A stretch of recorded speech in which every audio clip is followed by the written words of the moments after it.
अतिशय महाराजांचं स्वागत केलं, आपण नाही स्वागत केलं त्यांचं.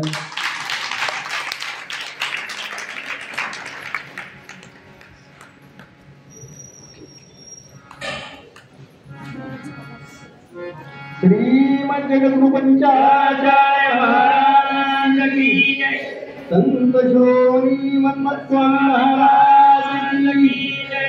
जगत ज्योती महात्मा बसवेश्वर महाराज की जय. सखल साधू संत महाराज की जय. अवधूत चिंतन सिंह.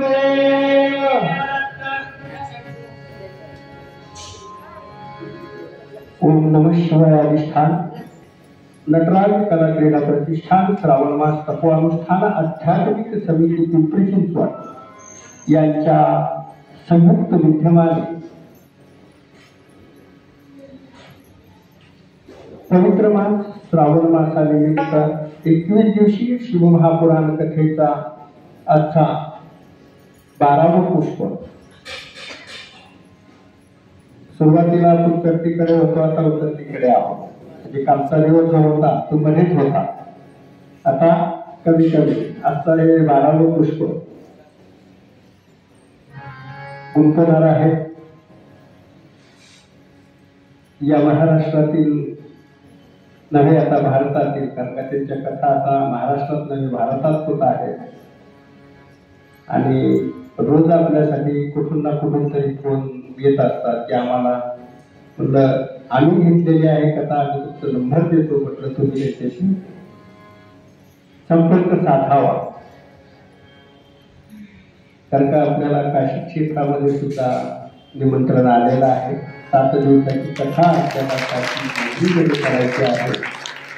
आणि अनेक भक्त या पिंपरी चिंचवड शहरामधून काशी येथे 7 दिवस म्हणजे त्या अन्नपूर्णा मातेचं, काशी विश्वनाथाचं, कालभैरवनाथाचं आणि गंगा मातेचं दर्शन घेऊन रोज शिवकथा तिथं श्रवण करणार आहे. ते परमभाग्य आपल्याला यांच्याबरोबर. फक्त आता ती वेळ कधी आणि डेट कधी येते ते आता गौरी, गणपती, दसरा, दिवाळी झाल्यानंतर हा विशेष म्हणजे तो सगळ्यात पुण्यवान भूमी म्हणजे काशी. म्हणतात ना, मरण्यापूर्वी एकदा काशीला गेलं पाहिजे.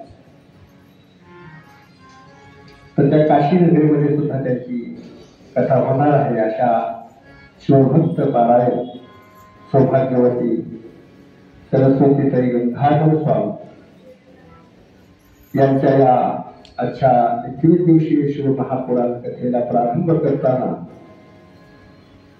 शिवपार्वती प्रतिमा पूजन करण्यासाठी रोज इथे जे म्हणजे प्रत्येकाला आपण त्यातून एक मान देतो की पूजन करण्याचा. आणि जी 12 दिवस इथे सेवा करत आहेत त्यांना आज विशेष आपल्यासाठी एक वेगळा मेनू तयार करून या लोकांनी आज दानबाटी हा विषय म्हणजे प्रसादासाठी बनवलेला आहे. यशोदा दिगंबर सर्वस्व या उभयंतांना विनंती करतो की आपण येऊन शिव पार्वती प्रतिमा पूजन करायचं आहे. या आजी या श्रीवचौ यशोदा दिगंबर सर्वस्व.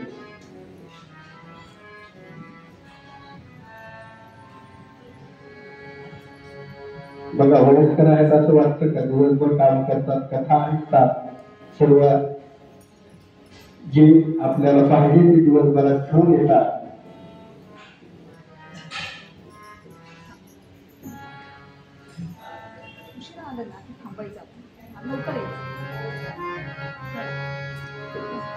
इकडं आहे का?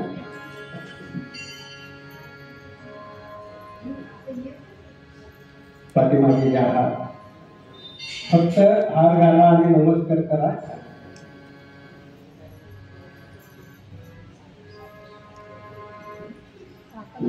नमस्कार करून वरती जाऊन दर्शन घेऊन या.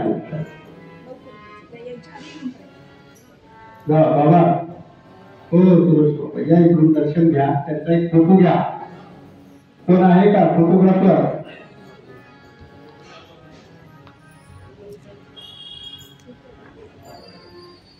या आयुष्यातील क्षणचित्र हे त्यांच्यासाठी फार महत्वाचं असतं. हे नित्य आपण लक्ष ठेवलं पाहिजे की आपल्याकडे काय आहे, आपण कुठली जबाबदारी घ्यायची. प्रत्येकाने जर ठेवलं तर फक्त 10 मिनिटाचं काम 5 मिनिटात. अच्छा धन्यवाद.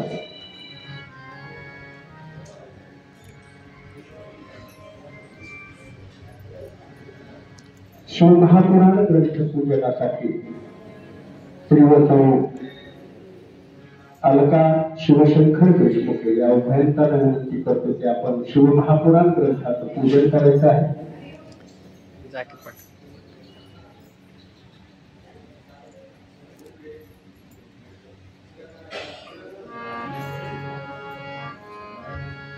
हे श्रीवसौ अतिशय धडाडीनं कार्य करत असतात.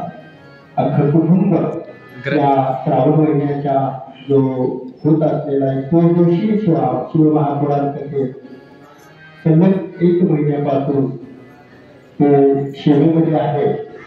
जे जे कार्य त्यांच्यावर दिलं जातं ते पूर्ण करण्यासाठी ही कुटुंब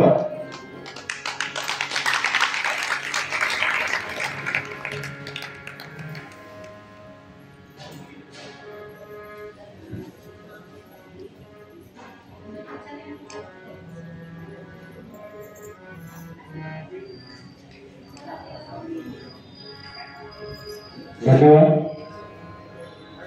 आणि विशेष रूपाने ज्या आपल्याला गेले 11 दिवस ज्याचा हा 12वं पुष्प गुंफण्यापूर्वी त्यांना माल्यार्पण करण्यासाठी देहूकडून सतत सहकार्य करणारे आमचे श्रीवसौ रत्नमाला महेश कादधारे या उभयांना विनंती करतो की आपण येऊन माल्यार्पण करून आजच्या कथेला प्रारंभ करायचा आहे.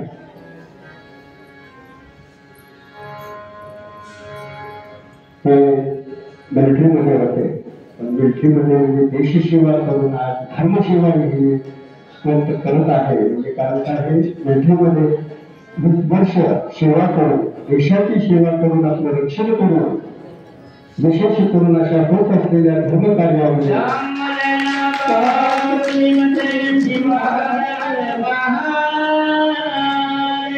श्रीमद जगद्गुरु पंचाचार्य महाराज की जय. संत शिरोमणी मन्मथ स्वामी महाराज की जय. शिवपुराण भगवान की जय. वा सुजाताताईसाठी जोरदार टाळ्या वाजवा. तब्येत बरी नसतानाही हे कुटुंब अहोरात्र सेवेत असतं. अशी व्यक्तिमत्व पाठीमागे असतात, म्हणूनच आपल्या हातून हे कार्य घडतं. धन्यवाद. अशीच सेवा आपल्या हातून 100 वर्ष शतकोपर्यंत घडत राहो. आणि अधिक वेळ आपल्या दोघांच्या बलिदान घेता आजच्या कथेला प्रारंभ करण्यासाठी मी विनंती करतो. धन्यवाद.